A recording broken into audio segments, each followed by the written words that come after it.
যুক্তরাষ্ট্র বাংলাদেশের পরীক্ষিত বন্ধু। কি বিশ্বাস হচ্ছে না? বলেছেন আমিরে জামায়াত। তাহলে তো সঠিকই বলেছেন। তাহলে সমস্যাটা আসলে কোথায়? যুক্তরাষ্ট্রের 250তম স্বাধীনতা দিবস উদযাপন উপলক্ষে গত শনিবার জাতীয় সংসদের দক্ষিণ প্লাজায় মার্কিন দূতাবাস কর্তৃক একটা অনুষ্ঠান আয়োজন করা হয়। আর এই অনুষ্ঠানের বিশেষ অতিথি ছিলেন আমিরে জামায়াত ডক্টর শফিকুর রহমান। তিনি বলেছেন যুক্তরাষ্ট্র বাংলাদেশের পরীক্ষিত বন্ধু। তিনি কি 1971 সালকে বুঝালেন, যখন বাংলাদেশের স্বাধীনতা যুদ্ধের বিরোধিতা করেছিল জামায়াতে ইসলাম, আর ঠিক সে সময় মার্কিন যুক্তরাষ্ট্র বাংলাদেশের বিরোধিতা করে তাদের 7ম নৌবহর পাঠিয়েছিল পাকিস্তানকে সাপোর্ট করার জন্য। আমিরে জামায়াত কি এটা বুঝালেন? না হলে বাংলাদেশের পরীক্ষিত বন্ধু কিভাবে আমেরিকা? তিনি কি এর ব্যাখ্যা দিবেন? যুক্তরাষ্ট্রকে বন্ধু বলে কি ইসরায়েলের গাজা, লেবানন, সিরিয়া সহ সারা মুসলিম বিশ্বে যে আগ্রাসন চালাচ্ছে ইসরায়েল, এটাকে তিনি সমর্থন জানালেন? শুধুই কি ইসরায়েল, মার্কিন যুক্তরাষ্ট্র যে সারা পৃথিবীতে ইরাক, আফগানিস্তান, লিবিয়া সহ সারা পৃথিবীতে আগ্রাসন চালিয়েছে, সর্বশেষ ইরানের উপর আগ্রাসন চালিয়েছে, এগুলোকে কি তিনি সমর্থন জানালেন? আজ যে যুক্তরাষ্ট্র স্বাধীনতা দিবস উদযাপন করছে, অথচ তারা অন্যের জমি দখল করে সেই জমিতে যে আদি জনগোষ্ঠী রয়েছে তাদের উপর গণহত্যা চালিয়েছিল, হাজার হাজার অধিবাসীকে হত্যা করেছিল।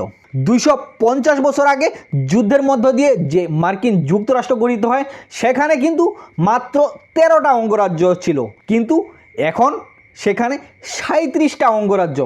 এগুলো বিভিন্ন এলাকা দখল করে তারা এগুলোকে একত্রিত করেছে।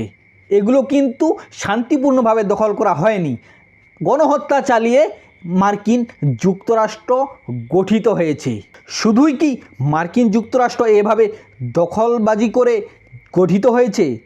এছাড়াও সারা পৃথিবীতে যে মার্কিন যুক্তরাষ্ট্র তাদের প্রভাব বিস্তারের জন্য 80টার বেশি দেশে 750টার বেশি সামরিক ঘাঁটি তৈরি করে রেখেছে।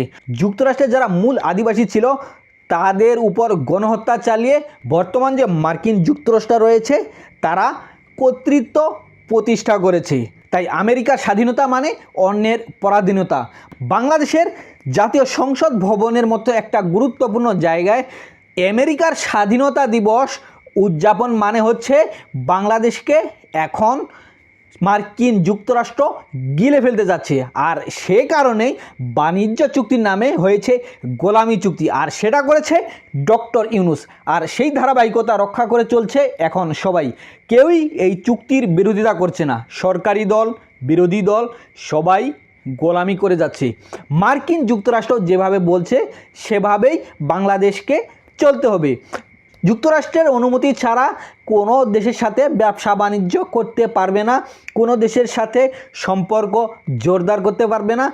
আমেরিকা থেকে বেশি দামে জিনিসপাতি কিনতে হবে। অন্য দেশে যে জিনিসটা $100 পাই, সে জিনিসটা আমেরিকা থেকে $200 কিনতে হবে। আমেরিকার অনুমতি ছাড়া বাংলাদেশ কারো সাথে ব্যবসা বাণিজ্য করতে পারবে না। তার মানে বাংলাদেশকে কি এখন 38তম অঙ্গরাজ্য করে ফেলেছে আমেরিকা? আর সেটাই এখন দেখা যাচ্ছে বাংলাদেশের রাজনীতিবিদদের মধ্যে। তারা এখন বলছে আমেরিকা বাংলাদেশের পরীক্ষিত বন্ধু। আমেরিকা কিভাবে বাংলাদেশের পরীক্ষিত বন্ধু হলো?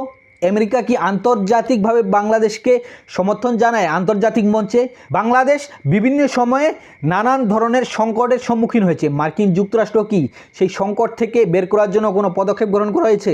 নাকি তারা নিজেদের স্বার্থে কাজ করেছে? তারা নিজেদের স্বার্থ হাসিলের জন্য বাংলাদেশকে ব্যবহার করেছে। বাংলাদেশকে তারা নিজেদের স্বার্থ ব্যবহার করার জন্য, তারা চীনকে আটকানোর জন্য তারা এখন বাংলাদেশকে ব্যবহার করতে চায়, বাংলাদেশকে এখন যুদ্ধের দ্বারপ্রান্তে নিয়ে যেতে চায়। আর আমরা বলছি যে মার্কিন যুক্তরাষ্ট্র আমাদের পরীক্ষিত বন্ধু। কিভাবে? আমিরে জামায়াত কি এটা ব্যাখ্যা করবেন? বা যেসব রাজনৈতিক নেতারা আমেরিকাকে বাংলাদেশের বন্ধু বলছে, আমেরিকার সাথে অতিরিক্ত প্রীতি করছে, বাংলাদেশের স্বার্থ বিলিয়ে দিয়ে আমেরিকাকে প্রভু হিসেবে মেনে নিয়েছে, তারা কি কোনো ব্যাখ্যা দিতে পারবে যে আমেরিকা কিভাবে বাংলাদেশের পরীক্ষিত বন্ধু?